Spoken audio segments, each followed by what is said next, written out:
হ্যান্সকি মোটেও তৃষ্ণার্ত ছিল না, তবুও পানির একমাত্র উৎসের উপর তার দখল ছিল। অন্য কোনো কুকুর কাছে আসলেই সে ভয়ঙ্করভাবে তাড়া করে দিত।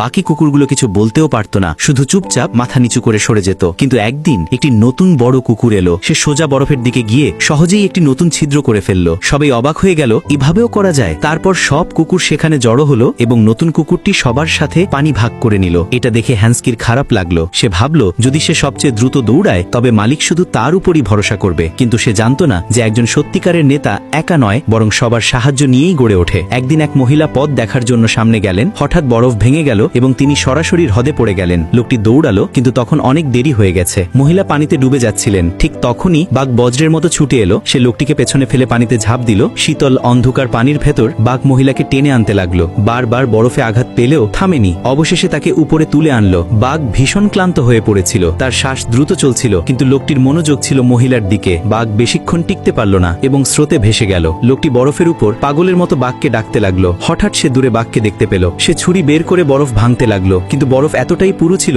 যে ছুরিটাই ভেঙে গেল। লোকটি হাঁটু গেড়ে বসে পড়ল। সে কখনো ভাবেনি যে এই বিশাল কুকুরটা নিজের জীবন বাজি রাখবে। ঠিক তখনই একটি হাত তাকে একটি কাঠি ধরিয়ে দিল। না দেখেই সে কাঠি ধরে বরফ ভাঙতে শুরু করলো। পাল্টে তাকাতেই দেখলো সে আর কেউ নয়, বাঘ। বাঘই তাকে কাঠি দিয়েছিল। এখন যখন মানুষ আর বাঘের মধ্যে সম্পর্ক গড়ে উঠছিল, হ্যান্সকি হিংসা করতে শুরু করলো। সেই রাতেই বাঘ একটি খরগোশ ধরল, কিন্তু পালানোর আগেই হ্যান্সকি তাকে মেরে ফেললো। তারপর হ্যান্সকি বাঘের ওপর আক্রমণ করলো, কিন্তু বাঘ ভয় পেল না। সে দাঁড়িয়ে রইল, সঠিক সময়ের অপেক্ষা করলো। তারপর সরাসরি বাঘের হ্যান্সকির গলা ধরে ফেললো, যেন কোনো খেলনা তুলে নিয়েছে। বাঘ তাকে তুলে আকাশে ছুঁড়ে মারলো। শেষে তার উপর দাঁড়িয়ে বলল, মানতে পারছো তো? অন্য সব কুকুর আনন্দে চিৎকার করে উঠল। হ্যান্সকি বুঝে গেল এখন তার সময় শেষ। সে হেরে গিয়ে চুপচাপ সরে গেল। পরের দিন যখন লিড কুকুর ছিল না, বাঘ বুক চিতিয়ে সবার সামনে দাঁড়ালো। লোকটি তাকে থামাতেও চেষ্টা করলো না। এখন বাকি লিডার হয়ে গেল। আদেশ পাওয়া মাত্র পুরো দল ঝড়ের মতো দৌড়ালো। লোকটি আনন্দে চিৎকার করতে লাগলো, কিন্তু কেউ জানতো না এই প্রচন্ড শব্দেই শুরু হবে এক ভয়ঙ্কর তুষারভস।